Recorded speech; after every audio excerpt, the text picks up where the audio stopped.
నిరుద్యోగులకు తెలంగాణ సర్కార్ మరో గుడ్ న్యూస్ చెప్పింది. వైద్యారోగ్య శాఖలో ఖాళీగా ఉన్న 5348 పోస్టుల భర్తీకి ప్రభుత్వం అనుమతి తెలిపింది. ఈ మేరకు ఉద్యోగ ఖాళీల భర్తీకి ఆమోదం తెలుపుతూ ఆర్థిక శాఖ ప్రత్యేక ప్రధాన కార్యదర్శి ఈ నెల 16వ తేదీన ఉత్తర్వులు జారీ చేశారు. 5348 పోస్టుల భర్తీలో భాగంగా ఐపీఎం, డిఎంఈ, వైద్య విధాన పరిషత్ విభాగాల్లో ఉద్యోగాలను భర్తీ చేయనున్నారు. ఎంఎన్ చెక్ క్యాన్సర్ ఆసుపత్రిలో సైతం ఖాళీగా ఉన్న పోస్టుల భర్తీకి ప్రభుత్వం గ్రీన్ సిగ్నల్ ఇచ్చింది. వైద్యారోగ్య శాఖ సర్వీసుల బోర్డు ద్వారా ఈ ఉద్యోగాలను భర్తీ చేయనున్నారు. ఉచిత బస్సులలో ఇప్పటి వరకు 30 కోట్ల మంది మహిళలు ప్రయాణం చేశారని మంత్రి పొన్నం ప్రభాకర్ తెలిపారు. ఈ సందర్భంగా ఆయన గాంధీ భవన్ లో మీడియాతో చిట్ చాట్ గా మాట్లాడారు. కరీంనగర్, ఆదిలాబాద్, నిజామాబాద్ టఫ్ నడుస్తుందని, బండి సంజయ్ ను అధ్యక్ష పదవి నుంచి ఎందుకు తొలగించారో చెప్పాలని డిమాండ్ చేశారు. బండి సంజయ్ అవినీతి పరుడని తెలంగాణ రాష్ట్రం కోడైపోస్తుందని, దానికి బండి సంజయ్ సమాధానం చెప్పాలన్నారు. కిషన్ రెడ్డిని కేసీఆర్ అపాయింట్ చేయించారని, ఆ విషయం బండి సంజయ్ చెప్పారన్నారు. సిట్టింగ్ ఎంపీగా ఉండి ఎమ్మెల్యేగా ఓడిపోయారన్నారు. మాజీ మంత్రి గంగుల కమలాకర్, బండి సంజయ్లు ఇద్దరు లోపాయకారంగా మిత్రులని ఆరోపించారు. కాంగ్రెస్ తో కరువు వచ్చిందని, అవగాహన లేకుండా మాట్లాడుతున్నారని, పంట నష్టంపై ప్రభుత్వం నిర్ణయం తీసుకుంటుందన్నారు. కన్న తల్లిని అవమానించిన దుర్మార్గుడు బండి సంజయ్ అని మంత్రి పొన్నం ప్రభాకర్ తీవ్ర స్థాయిలో విమర్శించారు. ఇదిలా ఉండగా తన ఫోన్ కాల్ను రికార్డు చేసి ప్రతిపక్ష ఎమ్మెల్యేకు పంపిస్తున్నారంటూ హన్మకొండ ఆర్డీఓపై ప్రభుత్వ ప్రధాన కార్యదర్శి శాంతికుమారికి మంత్రి పొన్నం ప్రభాకర్ ఫిర్యాదు చేశారు. తన ఫోన్ కాల్ను రికార్డు చేసి ఇతరులకు పంపిస్తున్న సదరు ఆర్డీఓపై వెంటనే చర్యలు తీసుకోవాలని కోరారు. బీఆర్ఎస్ చీఫ్ మాజీ సీఎం కేసీఆర్ అన్న కొడుకు కల్వకుంట్ల తేజేశ్వరరావు అలియాస్ కన్నారావుకు హైకోర్టు షాక్ ఇచ్చింది. కల్వకుంట్ల కన్నారావు వేసిన క్వాష్ పిటిషన్ ను కొట్టేస్తున్నట్టు హైకోర్టు తీర్పు ఇచ్చింది. ఆదిపట్ల పోలీస్ స్టేషన్ లో తనపై నమోదు అయిన కేసు కొట్టివేయాలని కన్నారావు హైకోర్టును ఆశ్రయించారు. కన్నారావు పిటిషన్ పై విచారణ జరిపించిన హైకోర్టు ఈ మేరకు తీర్పు ఇచ్చింది. కన్నారావు పిటిషన్ ను కొట్టేస్తున్నట్టు వెల్లడించింది. రంగారెడ్డి జిల్లా అబ్దుల్లాపూర్మేట్ మండలం మన్నెగూడలో సర్వే నెంబర్ 32/RUUలో ఓఆర్ఎస్ ప్రాజెక్ట్స్ సంస్థకు చెందిన 2 ఎకరాల ప్రైవేట్ భూమిని కబ్జా చేసేందుకు కల్వకుంట్ల కన్నారావు గ్యాంగ్ ప్రయత్నించిందని సంస్థ డైరెక్టర్ బండోజు శ్రీనివాస్ ఇచ్చిన ఫిర్యాదు మేరకు పోలీసులు ఎఫ్ఐఆర్ నమోదు చేశారు. కన్నారావు మార్చి 3న ఉదయం 7 గంటలకు 150 మంది దుండగులు జేసీబీతో తమ కంపెనీ ల్యాండ్లోకి వచ్చి ఫెన్సింగ్ తొలగించి హద్దురాలు పాతారని, భూమి చుట్టూ ఉన్న ఫ్రీ కాస్ట్ వాల్స్ ను కూల్చివేశారని ఫిర్యాదులో బండోజు శ్రీనివాస్ పేర్కొన్నారు. అమెరికాలోని నార్త్ వెస్టర్న్ యూనివర్సిటీ ఆధ్వర్యంలో నిర్వహించనున్న ఇండియా బిజినెస్ సదస్సుకు హాజరు కావాలని మాజీ మంత్రి కేటీఆర్ కు ఆహ్వానం అందింది. అమెరికాలోని ఇల్లినాయిస్ రాష్ట్రంలో ఏప్రిల్ 13న జరగనున్న ఈ సదస్సులో పారిశ్రామిక రంగంలో నెలకొన్న అవకాశాలు, సవాళ్లపై ప్రసంగించాలని కేటీఆర్ ను కోరారు. గతంలో ఐటీ శాఖ మంత్రిగా పనిచేసినప్పుడు పెట్టుబడులను ఆకర్షించేందుకు చేపట్టిన విధి విధానాలు, సాధించిన విజయాలను సదస్సులో వివరించాలని కోరారు. ఈ మేరకు యూనివర్సిటీలోని Kellogg school of management executive committee director Shweta Medapati KTR కు లేఖ రాశారు. కెల్లాగ్ స్కూల్ ఆఫ్ మేనేజ్మెంట్ ప్రపంచవ్యాప్తంగా బెస్ట్ బిజినెస్ ర్యాంకింగ్స్ లో 2వ స్థానంలో ఉంది. మల్కాజ్గిరి నేరేడ్మెట్ పరిధిలోని జీకే ఫంక్షన్ హాల్లో MLA Marri Rajasekhar Reddy, BRS MP అభ్యర్థి రాగిడి లక్ష్మారెడ్డి ఆధ్వర్యంలో రాబోయే పార్లమెంటు ఎన్నికలపై సమావేశం నిర్వహించారు. ఈ కార్యక్రమానికి బీఆర్ఎస్ కార్పొరేటర్లు, మాజీ కార్పొరేటర్లు, నాయకులు, కార్యకర్తలు పాల్గొన్నారు. ఈ సందర్భంగా మల్కాజ్గిరి పార్లమెంట్ అభ్యర్థి రాగిడి లక్ష్మారెడ్డి మాట్లాడారు. బీఆర్ఎస్ పార్టీ విజయానికి అందరూ సమిష్టిగా కృషి చేయాలని, భారీ మెజార్టీతో గెలిపించాలని ఆయన అన్నారు. ప్రజల ఆశీర్వాదం ఉండాలని, అలాగే బీఆర్ఎస్ కార్యకర్తలు, నాయకుల అండదండలు ఉండాలని కోరారు. 10 సంవత్సరాల్లో రాష్ట్రాన్ని కేసీఆర్ ఎంతో అభివృద్ధి చేశారని, అలాగే కేటీఆర్ హైదరాబాద్ నగరాన్ని అభివృద్ధిని ముందుకు తీసుకెళ్లారని గుర్తు చేశారు. కలవడానికి ఇప్పుడు మల్లన్న కలిసిండు అని చెప్పి మేము కూడా చూసాము. బిజినెస్ విషయాలు ఉంటాయి, ఇది ఒకటే విషయం కాదు, మల్లన్న బిజినెస్ విషయాలు కూడా ఉంటాయి, దాని విషయంలో కలవచ్చు. అంతేగాని ఇప్పుడు మల్లన్న కలిసే నిన్నగాక మొన్న నన్ను ఆశీర్వదించి వాళ్ళింటికి పిలిచి, మా శాసనసభ్యులందరినీ పిలిచి, మా ఎమ్మెల్సీలందరినీ పిలిచి మమ్మల్ని ఎందుకు ఆహ్వానిస్తాడు, మాకు ఎందుకు టిఫిన్ పెడతాడు, వాళ్ళ ఇంట్లో మాతో ఎందుకు, నాకు బ్లెస్సింగ్ ఎందుకు ఇస్తాడు. ఇవన్నీ కూడా ఒక సిస్టంలో మల్లన్నని అనుకోనివ్వండి, రాజశేఖర్ని అనుకోనివ్వండి, మా ఎమ్మెల్యే అందరిని అనుకోనివ్వండి, ఇవన్నీ ఒక మైండ్ గేమ్ ఆడుతున్నారు. అవన్నీ ఏం లేవు. దయచేసి నా రిక్వెస్ట్ ఒకటే, మిత్రులారా, పత్రికా సోదరులారా, ప్రెస్ సోదరులారా, మీకు ఒకటే నేను స్పెషల్గా వినిపించుకుంటున్నా. గాలి మాటలు, గాలి వ్యవహారాలు వస్తే మీరు ఎవిడెన్స్ లేకుండా మీరు ఏది కూడా పబ్లిసిటీ చేయకండి. నా గురించి మీకు తెలుసు, 25 సంవత్సరాల నుంచి మీరు కూడా గుర్తుపట్టారు. ఓ నన్ను గుర్తుపట్టావానే, ఓ తమ్ముడు నువ్వు గుర్తుపట్టావాను, ఓ ఓమా నిన్ను గుర్తుపట్టా లేదా? నన్ను 25 సంవత్సరాల నుంచి నేను ప్రజాక్షేత్రంలో ఉన్న ప్రజలతో ఉన్న ఎన్నో సేవా కార్యక్రమాలు చేసిన స్థానికుడిని. నన్ను ప్రజలు ఆశీర్వదిస్తారు. దయచేసి నన్ను చూసి మరి నిజంగానే రాగి లక్ష్మారెడ్డి అనే వ్యక్తి నిజంగా ప్రజలలో ఉన్నాడు, ఎన్నో సొసైటీ కార్యక్రమాలు చేస్తుండ్రు అని చెప్పి మీరు నిజంగానే అనుకుంటే దయచేసి ఇటువంటి అని మాట్లాడదని చెప్పి మీకు స్పెషల్ గా విన్నపించుకుంటున్నాను. హయత్ నగర్ డివిజన్ కార్పొరేటర్ కల్లెం నవజీవన్ రెడ్డి నేడు డివిజన్లోని తెలంగాణ పద్మావతి కాలనీలో పర్యటించి కాలనీ సమస్యలను తెలుసుకున్నారు. ఈ సందర్భంగా కాలనీ వాసులు కాలనీలో విద్యుత్ దీపాల కొరత ఉండటం వలన రాత్రి వేళ మహిళలు చిన్న పిల్లలు ఇళ్లలో నుంచి బయటకు రావడానికి భయపడుతున్నారని, అదేవిధంగా కాలనీలోని పలు సమస్యలను కార్పొరేటర్ కి వివరించారు. వీలైనంత త్వరగా కాలనీ సమస్యలను అధికారుల దృష్టికి తీసుకెళ్లి పరిష్కారం అయ్యే విధంగా చర్యలు తీసుకుంటామని తెలిపారు. ఈ కార్యక్రమంలో తెలంగాణ పద్మావతి కాలనీ సంక్షేమ సంఘం సభ్యులు, కాలనీ ఆశలు తదితరులు పాల్గొన్నారు. వికారాబాద్ జిల్లా పరిగి మండలం స్థానిక ఎమ్మెల్యే రామ్మోహన్ రెడ్డి నివాసంలో మాజీ ఎంపీ రంజిత్ రెడ్డి సమావేశం ఏర్పాటు చేశారు. మారుతున్న రాజకీయాలకు అనుగుణంగా తాను కాంగ్రెస్ పార్టీలో చేరడం జరిగిందని రంజిత్ రెడ్డి అన్నారు. మొదటిసారి వికారాబాద్ జిల్లా బ్రహ్మోత్సవాలలో పాల్గొన్నానని రంజిత్ రెడ్డి తెలిపారు. వికారాబాద్ జిల్లా సీఎం జిల్లా కావడంతో స్పీడ్గా అభివృద్ధి చెందుతుందని అన్నారు. తాను 5 సంవత్సరాలు పార్లమెంటు సభ్యుడిగా ఉన్నప్పుడు తనకు చేతనైనంత ఆర్థికంగా అభివృద్ధి చేశానన్నారు. ఇంకా అభివృద్ధి చేయాల్సి ఉందని, తనకు టికెట్ అవకాశం ఇస్తే వికారాబాద్ జిల్లాని మరింత అభివృద్ధి చేసి చూపుతానని రంజిత్ రెడ్డి అన్నారు. గెలుపుకు కాంగ్రెస్ కార్యకర్తలు భాగస్వాములు కావాలని కోరారు. షెర్లింగంపల్లి, రాజేంద్రనగర్, చేవెళ్ల తరహాలో క్వాలిటీ ప్రాంతాలుగా వికారాబాద్ జిల్లాను అభివృద్ధి చేస్తామని అభిప్రాయపడ్డారు. నేను 5 సంవత్సరాలు ఒక పార్లమెంట్ సభ్యునిగా చేవెళ్ల పార్లమెంట్ కాన్స్టిట్యున్సీ మొత్తం తిరుగుతూ నాకెంత చేతనైతే అంత ఆర్థిక పరంగా కానీ అభివృద్ధికి అందుబాటుకు నేను పాలు పంచుకుంటా అని చెప్పి ఒక ఎలక్షన్లప్పుడు ముందు వచ్చినప్పుడు దానికి అదే అనుగుణంగా నేను ఎలక్షన్ క్యాన్వాసింగ్ అప్పుడు చెప్పిన నా ఫోన్ నెంబర్ ఇది ఉంటుంది, మీరు ఎప్పుడైనా ఫోన్ చేయండి, అందుబాటులో ఉంటా అని చెప్పి అదే ఫోన్ నెంబర్ ఇప్పటికి కూడా అదే పెట్టుకున్నా. ఆ ఫోన్ నెంబర్కి ప్రజలందరూ ఫోన్ చేసినారు. 5 సంవత్సరాలు పార్టీలకు అతీతంగా ఎవరు ఫోన్ చేసినా నాకెంత చేతనైతే అంత పని చేసుకుంటూ వచ్చిన. సో ఈ 5 సంవత్సరాలు ఏదైతే అభివృద్ధి చేయగలిగినో ఇవన్నీ చేయగలిగేటివన్నీ చేసిన. నేను ఎప్పుడైతే క్యాన్వసింగ్ వచ్చినా కొత్తగా రాజకీయాల్లోకి వచ్చిన తర్వాత అప్పుడు ఎంపీ కాంటెస్ట్ చేసినప్పుడు చాలామంది చాలా రకరకాల ఒక్కొక్క కాన్స్టిట్యూన్సీలో కొన్ని పనులు చెప్పారు. ఆ పనులు మ్యాక్సిమం చేసిన దాని తర్వాత ఇంకేవైతే మిగిలిన పనులు ఉన్నాయో ఎప్పుడైనా మన 75 సంవత్సరాల స్వాతంత్రంలో అభివృద్ధి అన్నది కంటిన్యూస్ ప్రాసెస్. ఒకసారి ఒక 5 సంవత్సరాలతో ఆగేది కాదు, 5 సంవత్సరాలతో ఆగేది కాదు. ఎన్నో సేవా కార్యక్రమాలు గతంలో నిర్వహించడం జరిగింది.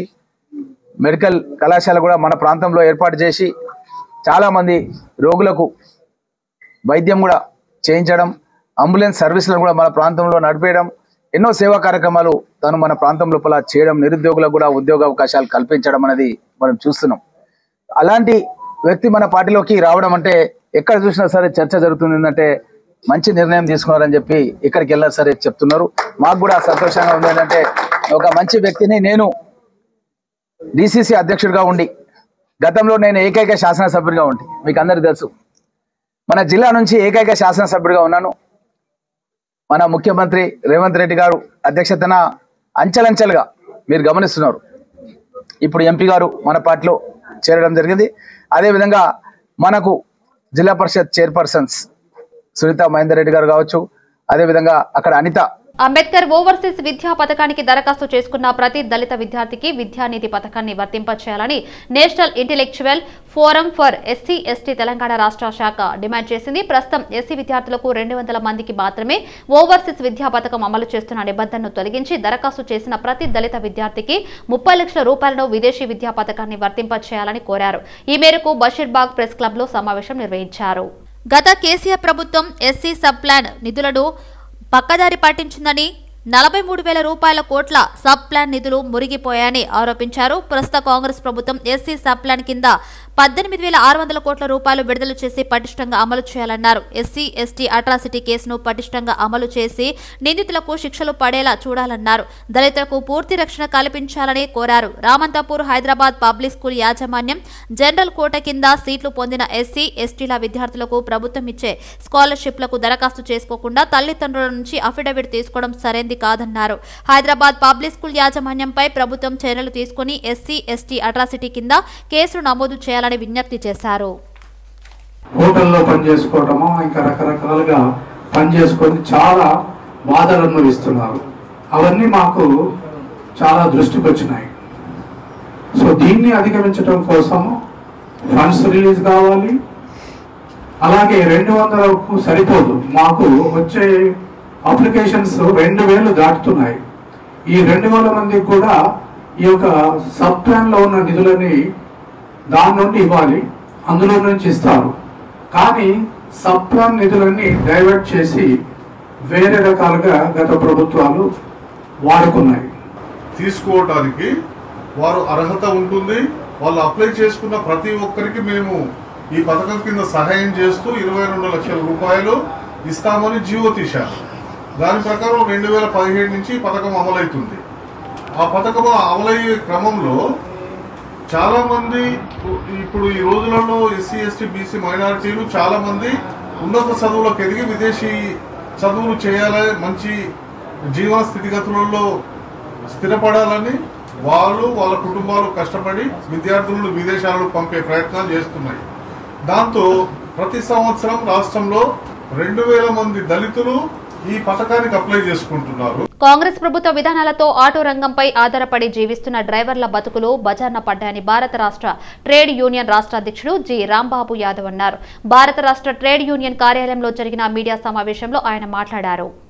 వ్యాపారాలు లేక ఆటో డ్రైవర్లకు ఆత్మహత్యలే శరణ్యమయ్యాయన్నారు. మలక్పేట్లో సోమవారం రమేష్ అనే ఆటో డ్రైవర్ ఆత్మహత్య చేసుకోవడం బాధాకరమన్నారు. ప్రభుత్వం ఇంకా ఎన్ని ఆత్మహత్యలు చూస్తుందని ఆయన ప్రశ్నించారు. కాంగ్రెస్ పార్టీ అధికారంలోకి వచ్చిన తర్వాత సుమారు 40 మంది చనిపోయారని ఆవేదన వ్యక్తం చేశారు. ప్రభుత్వం మహిళలకు ఉచిత ప్రయాణ సౌకర్యం కల్పించడమే ఇందుకు ప్రధాన కారణమని అన్నారు. ఉచిత బస్సు ప్రయాణ సౌకర్యాన్ని మేము వ్యతిరేకించడం లేదు, కానీ ప్రభుత్వ విధానంతో ఆటో రంగం నిర్వీర్యం అయిపోతుందని అన్నారు.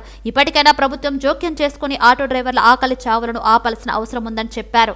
ఆటో డ్రైవర్ల కుటుంబాలకు నెలకు కనీసం 15,000 ఇవ్వాలని ఆటో డ్రైవర్స్ సంఘాలు విజ్ఞప్తి చేసినప్పటికీ రేవంత్ రెడ్డి పట్టించుకోవడం లేదని విమర్శించారు.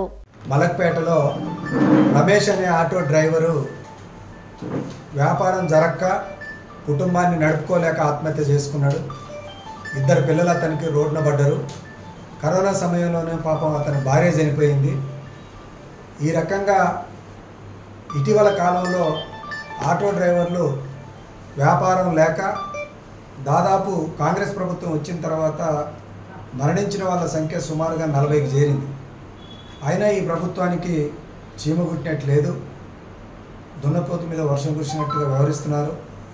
ఇది చాలా తప్పు. ఆటో డ్రైవర్లు యూనియన్లు అనేక నెలల నుంచి రోజుల నుంచి స్పందించి మీరు ఉచిత బస్సు పెట్టారు, ఆ ఉచిత బస్సు సౌకర్యం మేము వ్యతిరేకం కాదు, కానీ దాని యొక్క ప్రభావం మా జీవితాల మీద పడ్డది, మమ్మల్ని ఆదుకోండి, మాకు కూడా ఏదైనా ప్రత్యామ్నాయ మార్గాలు చూపించండి, ఏ మార్గాలు లేకపోతే నెలకు ఒక 15,000 రూపాయలు డైరెక్ట్గా మాకు ఇవ్వండి, అప్పుడు ఈఎంఐ కట్టుకోగలుగుతాం, మా కుటుంబాన్ని నడుపుకోగలుగుతాం, ఓ 20-25% మాకు వ్యాపారం గతంతో పోల్చినప్పుడు నడుస్తున్నది. అందుకని మా బతుకులు మేము బతకాలంటే, మేము జీవించాలనంటే, ఈ వృత్తిని నమ్ముకొని మేము ఇంకా కొనసాగాలంటే మీరు ప్రభుత్వం ఈ సహాయం చేయాలని చెప్పేసి అడిగినాయి. అయినా ప్రభుత్వం పెడచెవులు పెట్టింది. అసెంబ్లీలో ప్రతిపక్షాలు కూడా మాట్లాడారు, అప్పటికి కూడా ఓ నిర్ణయం తీసుకోలేని పరిస్థితి. ఆటో యూనియన్లని రవాణా శాఖ మంత్రి పిలిచి మీటింగులు పెట్టాడు, కానీ మంచి మాటలు చెబితే కడుపు నిండదు. మంచి మాటలతోటి సాగనంపే పని తప్ప భారత రాష్ట్ర ట్రేడ్ యూనియన్ BRTUగా మేము కాంగ్రెస్ ప్రభుత్వాన్ని, ముఖ్యమంత్రి రేవంత్ రెడ్డి గారిని ఇవాళ మేము డిమాండ్ చేస్తున్నాం. మీరు అనేక వాగ్దానాలు చేశారు, సంక్షేమ కార్యక్రమాలు గత ప్రభుత్వాల కన్నా ఎక్కువ ఇస్తామని చెప్పేసి చేసిండ్రు. కరెంట్ షాక్తో ఎద్దు చనిపోవడంతో ఇబ్బంది పడుతున్న ముస్లిం రైతు కుటుంబానికి చిలుకూరు బాలాజీ ఆలయ అర్చకుడు అండగా నిలిచారు.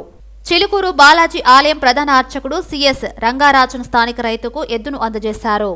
తెలంగాణ రాష్ట్ర urban finance infrastructures development corporation limited chairman గా చల్లా నరసింహారెడ్డి ఎన్నికయ్యారు. ఈ సందర్భంగా రంగారెడ్డి జిల్లా మహేశ్వరం నియోజకవర్గం మీర్పేటలోని రంగారెడ్డి జిల్లా కాంగ్రెస్ పార్టీ కార్యాలయంలో ఆయనను కాంగ్రెస్ నేతలు శాల్వాతో సన్మానించి శుభాకాంక్షలు తెలిపారు. ఈ కార్యక్రమంలో కాంగ్రెస్ నాయకులు మాజీ జెడ్పీటీసీ బంగారు సత్యనారాయణ, నవారు మల్లారెడ్డి, ఓగం భిక్షపతిరెడ్డి, రామిడి మల్లారెడ్డి, కె రాజు యాదవ్ పాల్గొన్నారు. తార్నాక రైల్వే డిగ్రీ కళాశాల 47 వార్షికోత్సవ వేడుకలు ఘనంగా నిర్వహించారు. ఈ వేడుకల్లో దక్షిణ మధ్య railway principal chief personnel officer, railway కళాశాల చైర్మన్ కిషోర్ బాబు ముఖ్య అతిథిగా పాల్గొన్నారు. రైల్వే డిగ్రీ కళాశాలలో చదివే విద్యార్థులు విద్యలో అటు క్రీడలలో మంచి ప్రతిభ కనబరుస్తున్నారని కిషోర్ బాబు అన్నారు. కళాశాల ప్రిన్సిపల్ భాష్యం కళాశాలను అద్భుతంగా నిర్వహిస్తున్నారని కొనియాడారు. ప్రతిభ కనబరిచిన విద్యార్థులందరికీ బంగారు పతకాలు, పుస్తకాలు, సర్టిఫికెట్లు ప్రదానం చేసి విద్యార్థులందరికీ శుభాకాంక్షలు తెలిపారు.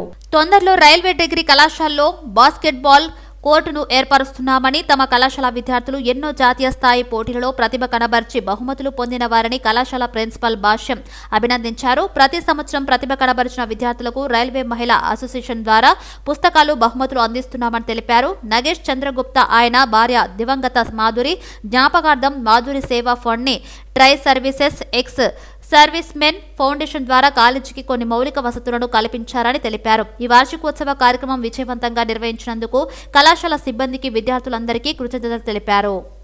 కాలేజ్ మా కాలేజీలో ఈరోజు 47వ సంవత్సరపు వార్షికోత్సవం జరిగింది. ఆ సందర్భంగా మా principal, chief personnel officer and chairman of the college Shri P Kishore Babu సార్ని మేము కాలేజీకి ముఖ్య అతిథిగా పిలవడం జరిగింది. ఈ సందర్భంగా ఆయన పిల్లల యొక్క డెవలప్మెంట్ కోసం, పిల్లల యొక్క స్పోర్ట్స్ని బాగా ఎంకరేజ్ చేస్తూ బాస్కెట్బాల్ కోర్టుని త్వరలో ప్రారంభించనున్నారు. Point number 1. దెన్ మా కాలేజీలో చాలామంది స్పోర్ట్స్ పీపుల్ నేషనల్గాను అంటే జాతీయంగాను చాలా ప్రైజ్లు అవి తెచ్చుకున్నారు. ఫస్ట్ ప్రైజ్ వచ్చింది కబడ్డీలో, ఒక స్టూడెంట్కి గోల్డ్ మెడల్ కూడా వచ్చింది. అలాగే కాలేజీలో ప్రతి సంవత్సరం south central railway women's welfare organisation వాళ్ళు గోల్డ్ మెడల్స్, తర్వాత పుస్తకాలు 1371 రూపీస్ వర్త్ పుస్తకాలు, గోల్డ్ మెడలు, హైయెస్ట్ మార్కులు వచ్చినటువంటి వాళ్ళకి ఇవ్వడం జరుగుతుంది. అవి పీసీపీఓ చైర్మన్ ద్వారా మేము ఇవాళ ఇప్పించడం జరిగింది. అలాగే స్పోర్ట్స్లో హైయెస్ట్ వచ్చిన వాళ్ళకు కూడా అవుట్ స్టాండింగ్ పర్సన్స్కి, ఒక అబ్బాయికి ఒక అమ్మాయికి కూడా గోల్డ్ మెడల్, ట్రాక్ సూటు ఇవ్వడం జరిగింది. కాలేజ్ యాన్యువల్ డే సందర్భంగా యాన్యువల్ డేకి వచ్చి మరి ఇక్కడ విద్యార్థులందరినీ బ్లెస్ చేయడం జరిగింది. రైల్వే డిగ్రీ కాలేజీలో ఉన్న విద్యార్థులు చాలా చక్కటి ప్రతిభను చూపించి అటు విద్యలోనూ అలాగే స్పోర్ట్స్లో కూడా మంచి మరి ఒక ఉత్తీర్ణతను, ఒక మంచి ప్రతిభను చూపించారు. అందును బట్టి వారిని అభినందిస్తున్నాను. అలాగే కాలేజ్ యాజమాన్యంగా ప్రిన్సిపల్ భాష్యం గారు కూడా చక్కగా కాలేజీ నిర్వహిస్తున్నారు. సో ఈ సందర్భంలో విద్యార్థులందరికీ నా శుభాకాంక్షలు. Thank you. వినియోగదారులకు నాణ్యమైన సేవలు అందించేందుకు మరో కొత్త యాప్ అందుబాటులోకి వచ్చింది. హైదరాబాద్ టీ హబ్లో ఓజ్ సూపర్ యాప్ను సైయంట్ చైర్మన్ బీవీఆర్ మోహన్ రెడ్డి, సినీ నటి పాయల్ రాజ్పుత్ ఆవిష్కరించారు. UPI, groceries, medicine, cab, social network, food delivery, hotels, travels, movie తదితర సేవలన్నింటినీ ఒకే యాప్లో అందుబాటులోకి తీసుకురావడం అభినందనీయమని సైయంట్ చైర్మన్ బీవీఆర్ మోహన్ రెడ్డి అన్నారు. మేము కస్టమర్ సపోర్ట్ అనేది చాలా హై ప్రయారిటీతో తీసుకుంటున్నామండి. కస్టమర్ సపోర్ట్ ఉంటేనే కస్టమర్స్ రిపీటెడ్గా యాప్ని యూజ్ చేస్తారు. కాబట్టి డే 1 నుంచి కూడా కస్టమర్ ఈజ్ ద కింగ్ మా యాప్కి. అట్లానే మా యాప్ కూడా ప్రోగ్రెషన్ అంతా కూడా వర్డ్ ఆఫ్ మౌత్ ద్వారా జరుగుతుంది. అంటే మీరు వాడి మీకు నచ్చితే మీరు వేరే వాళ్ళకి చెప్తారు. కాబట్టి ప్రతి కస్టమరు వాళ్ళు ఇచ్చే ఫీడ్బ్యాక్ని మేము చాలా సీరియస్గా తీసుకొని దాన్ని తదుపరి రిలీజ్ చేయబోయే ఫీచర్స్ని దాంట్లో ఇంక్లూడ్ చేస్తాం అన్నమాట.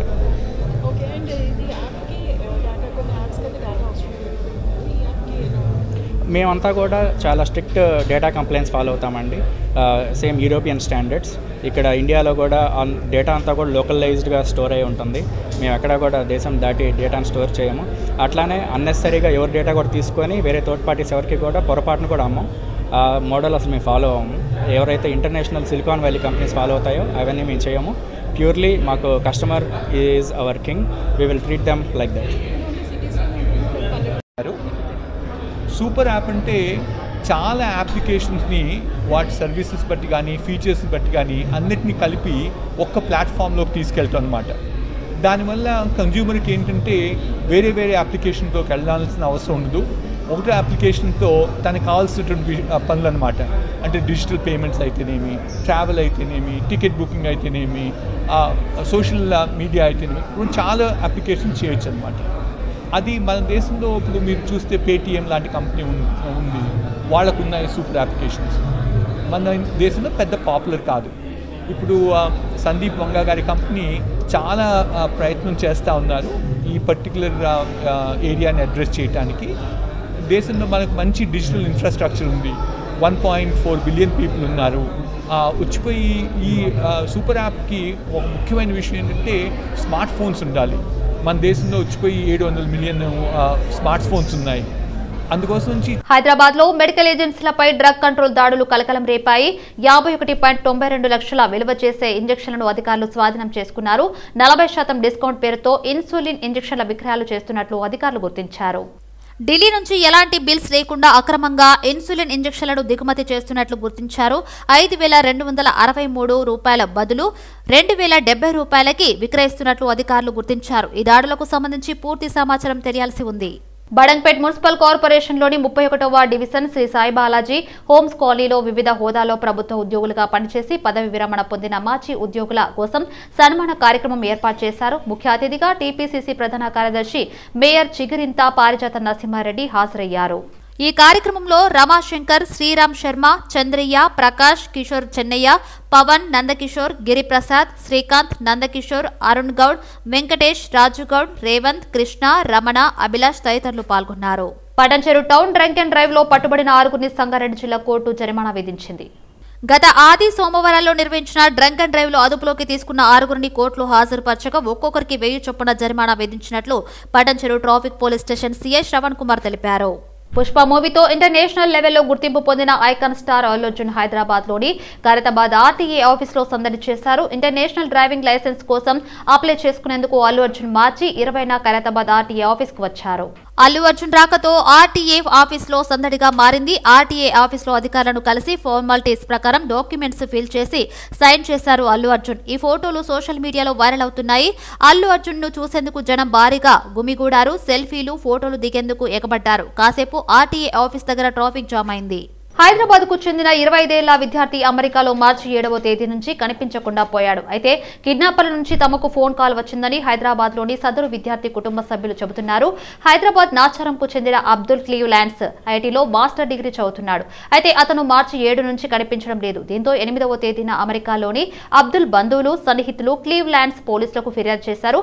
అతని కోసం పోలీసులు లుకౌట్ నోటీసులు జారీ చేశారు. తన కొడుకు మిస్ అయిన వారం తర్వాత గుర్తు తెలియని వ్యక్తుల నుంచి బెదిరింపు కాల్ వచ్చిందని అహ్మద్ తండ్రి సలీం తెలిపారు. తాము అబ్దుల్ ను కిడ్నాప్ చేశామని, అతన్ని సురక్షితంగా వదిలిపెట్టాలంటే తమకు $1,200 ఇవ్వాలని ఆ ముఠా డిమాండ్ చేసినట్లు చెప్పారు. తాము అడిగిన మొత్తం ఇవ్వకుంటే అబ్దుల్ కిడ్నీని అమ్మేస్తామని హెచ్చరించారని వాపోయారు. అబ్దుల్ ను గుర్తించడంలో సహాయం కోరుతూ అతని కుటుంబం మార్చి 18న షికాగోలోని భారత కాన్సులేట్ ను సంప్రదించింది. ప్రస్తుతం క్లీవ్లాండ్ పోలీసులు అబ్దుల్ మిస్సింగ్ కేసును దర్యాప్తు చేస్తున్నారు. అబ్దుల్ తల్లి ఇండియా టుడే టీవీతో మాట్లాడుతూ మార్చి 7న చివరిసారి తన కొడుకుతో మాట్లాడానని, ఆ తర్వాత నుంచి ఎలాంటి ఫోన్ కాల్ లేదన్నారు. తన కొడుకు ఎక్కడున్నాడో పోలీసులు దర్యాప్తు చేయాలని, ఈ విషయంలో కేంద్రం జోక్యం చేసుకోవాలని ఆమె విజ్ఞప్తి చేశారు.